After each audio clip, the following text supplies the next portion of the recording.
If you're curious about space mysteries but love a good ending, this one's for you. Let's dive into the strange case of the Starliner. Astronauts on the International Space Station were puzzled by an eerie pulsing sound coming from the docked Boeing Starliner. Imagine hearing a sonar-like noise while floating in space. Initially, concerns arose about a potential major issue. But after a thorough investigation by Boeing engineers, the culprit was identified: an overly enthusiastic valve in the propulsion system. Despite the unnerving soundtrack, safety was never compromised.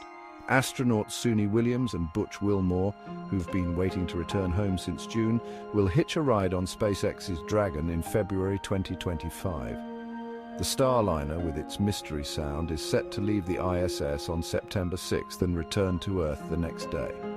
So the next time you hear a strange noise, remember, even in space, there's always an explanation. Stay curious, folks.